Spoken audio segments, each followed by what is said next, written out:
Intelligence and surveillance operations over Nigeria's Sambisa forest following recent airstrikes targeting ISIS-linked militants in Sokoto State. Flight tracking data on Saturday showed a U.S.-operated aircraft conducting reconnaissance mission over Borno State, a known stronghold of insurgent groups. The aircraft, identified as a modified Gulfstream V, commonly used for intelligence, surveillance and fact-finding, is believed to be monitoring activities of the Islamic State West Africa province operating in the northeast and Lake Chad region. Surveillance flights had paused briefly after the Sokoto strikes before restarting.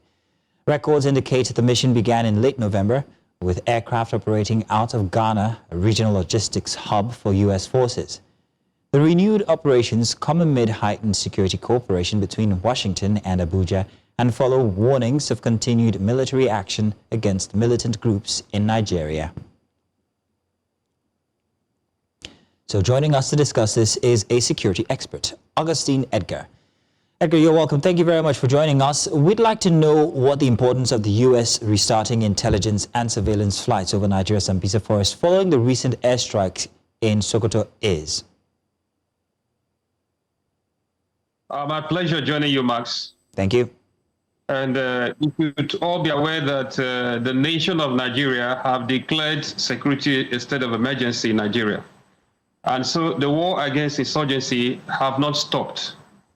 For the fact that there was a bombing in Sokoto doesn't mean that the operation is over. Normally, in every given operation, it starts with reconnaissance. And then we have seen that a major target was identified in Sokoto, which an action has been taken. And now there is also surveillance on Sambisa, which seemed to be the stronghold of the whole Boko Haram before the resurgence of other groups. And so it's very strategic. We can see that the targets of the U.S. are very strategic to areas that are really affecting the northern Nigeria, to say, in terms of this terror warfare. Well, Edgar, there seems to be plenty coming out of the American side of things. The Nigerian side of things, there seems to be a little less communication, especially when it comes to the communities that are involved. But in any case, what ways do these reconnaissance missions support Nigerian forces in tracking ISIS-linked groups such as ISWAP, like we've mentioned, and those in the Lake Chad regions as well?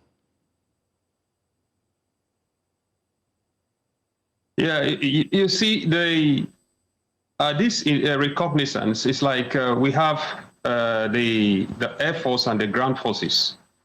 Don't forget that it's not just a U.S. thing, it is also the Nigerian thing. The Nigerian armed forces are fully involved in this. But because they lack the equipment, which are very expensive to do this, I think that's why there is a joint collaboration with the U.S. It's not as if our own forces are incapable. So as they do this, they are sharing all the intelligence with the Nigerian armed forces. And of course, the ground forces are there. We have a task force there in the northwest. We have task forces in the northeast. So those camps of our Nigerian military that are there, so as they're giving them feeds, they are taking action on the ground.